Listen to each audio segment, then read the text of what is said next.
নমস্কার বন্ধুরা, শঙ্করী কিচেনে সকলকে স্বাগত। আজ শেয়ার করব আলু পটলের ডালনা একটু স্পেশালভাবে। আমরা সাধারণত আলু পটল যেভাবে খাই, এই ডালনাটাই একটু আলাদা। ভাত কিংবা রুটি, লুচি কিংবা পরোটা সবের সাথেই এটা খুব ভালো লাগবে। সম্পূর্ণ নিরামিষভাবে তৈরি। আজকের রান্নার প্রধান উপকরণ হচ্ছে পটল। আমি এখানে 7 পিস পটল নিয়েছি। পটলের বোটার দিকের অংশটা কেটে বাদ দিয়ে দেব এবং পটলটার খোসাটা ছাড়িয়ে পটলকে দুভাগ, যদি বড় পটল হয় 3 ভাগ করে নেব। আজকের রেসিপিটা দেখার পর আপনাদের যদি ভালো লাগে তাহলে অবশ্যই একটা লাইক, শেয়ার ও কমেন্ট করবেন। বেল আইকন সমেত আমার চ্যানেলটা সাবস্ক্রাইব করে আমার পাশে থাকবেন।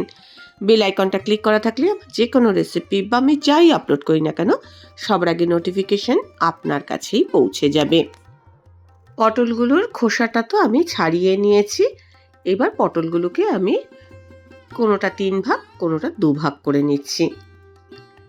আজকের রান্নার স্পেশাল হচ্ছে আমি পটলের তরকারিতে পনিরও ব্যবহার করব। এখানে 200 গ্রাম পনির আছে। পনিরটাকে আমি একটু বড় বড় পিস করে কেটে নেব। পিস আপনারা আপনাদের খুশি মতো করবেন। আলু এর মধ্যে একটা ব্যবহার করেছি।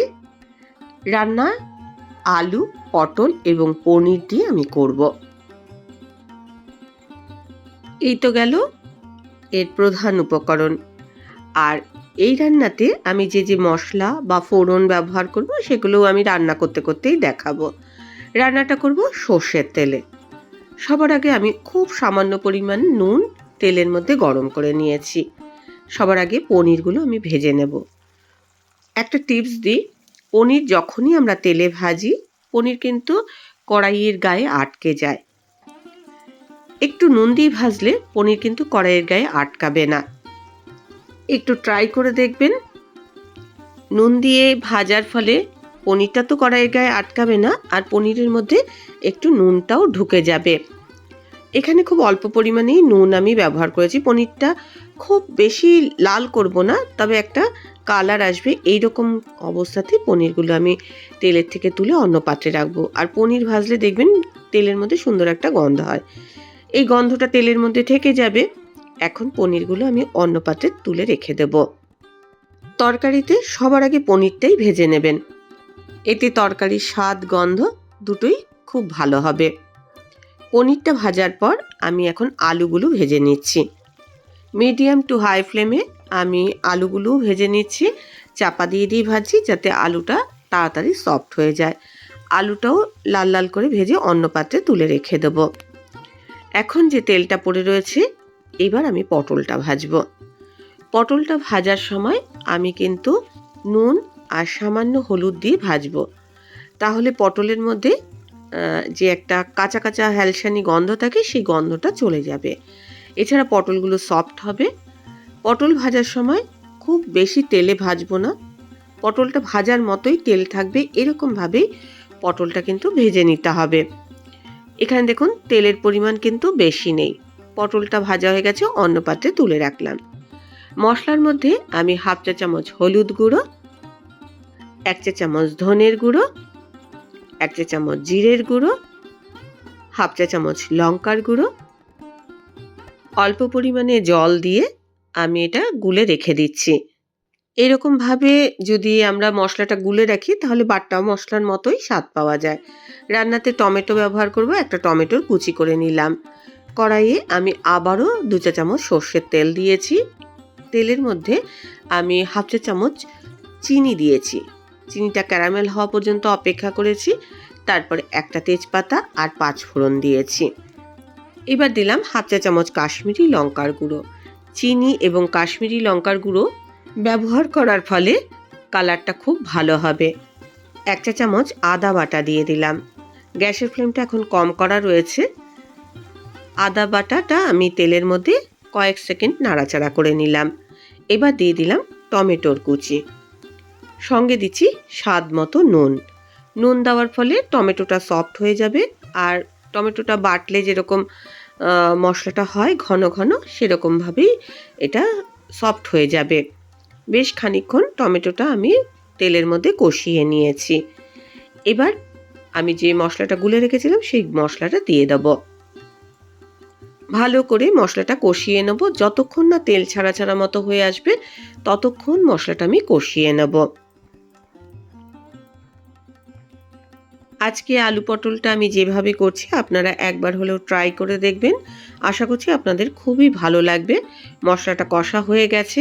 এবার আমি ভেজে রাখা আলুটা মশলার মধ্যে দিয়ে খানিকক্ষণ কষিয়ে নেব। এই কষানো মশলাটার যে স্বাদ গন্ধ সব আলুর মধ্যে ভালোভাবে ঢুকে যাবে।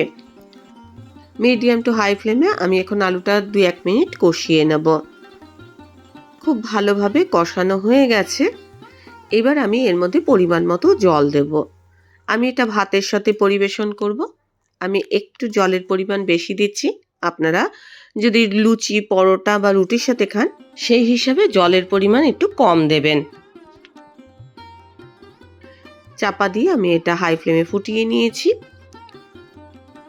আলুটা আমি একটু চেক করে দেখলাম আলুটা সেদ্ধ হয়ে গেছে। আলুটা সেদ্ধ হয়ে যাওয়ার পর আমি এখানে 2 চা চামচ নারকেলের পেস্ট দিয়ে দিলাম। এতে গ্রেভিটাও যেরকম ঘন হবে তেমনি স্বাদটাও কিন্তু খুব ভালো হবে। এটা কিন্তু আমি মশলার সাথে কষাইনি, কাঁচা অবস্থায় দিয়েছি। 2-1 মিনিট ফুটিয়ে নেওয়ার পর ভেজে রাখা পটল এবং পনিরটা আমি দিয়ে দেব। ঝোল ভালোভাবে ফুটে গেছে, আলু সেদ্ধ হয়ে গেছে এবং নারকেলের পেস্টটা দিয়ে খানিকক্ষণ ফোটানোর পরই কিন্তু আমি পটল আর পনিরটা অ্যাড করেছি। পটল এবং পনির ভাজার যে তেলটা থালার মধ্যে ছিল সেই তেলটাও আমি তরকারির মধ্যে দিয়ে দিলাম।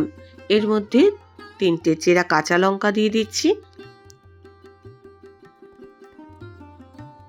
আমি আরও একটু চিনি এর মধ্যে অ্যাড করলাম। এবার আমি দিয়ে দিচ্ছি গরম মশলা বাটা। 2টো এলাচ, 2টো লবঙ্গ এবং দারচিনির ছোট্ট একটু টুকরো আমি শিলে বেটে নিয়েছি। তরকারির শেষের পথে আমি এটা দিলাম। গন্ধটা কিন্তু খুব ভালো লাগবে। আপনারা যদি বাটা মশলা না ব্যবহার করতে চান গুঁড়ো মশলাও ব্যবহার করতে পারেন, তবে স্বাদের একটু হেরফের হবে। একদম শেষে আমি 1 চা চামচ ঘি দিয়ে গ্যাসের ফ্লেমটা অফ করে দেব। আর চাপা দিয়ে এর ফ্লেভারটা যাতে ভালোভাবে তরকারির মধ্যে ঢুকে যায় সেই জন্য 2-1 মিনিট স্ট্যান্ডিং টাইমও দেব। আলু পটল পনিরের তরকারি একেবারে রেডি। যেমন কালার হয়েছে তেমনি সুস্বাদু। ভাত, রুটি, লুচি, পরোটা যার সাথেই এটা সার্ভ করুন না কেন খেতে খুবই ভালো লাগবে। গতানুগতিক পটলের তরকারির থেকে একটু আলাদা। রেসিপিটা ভালো লাগলে অবশ্যই একটা লাইক দেবেন, প্রচুর প্রচুর শেয়ার করবেন। আমার চ্যানেলটা ভালো লাগলে অবশ্যই সাবস্ক্রাইব করে আমার পাশে থাকবেন। আজকের রেসিপি এই পর্যন্ত। দেখা হবে নতুন কোনো রেসিপি নিয়ে নতুন কোনো এপিসোডে। এতক্ষণ আমার সঙ্গে থাকার জন্য অনেক অনেক ধন্যবাদ।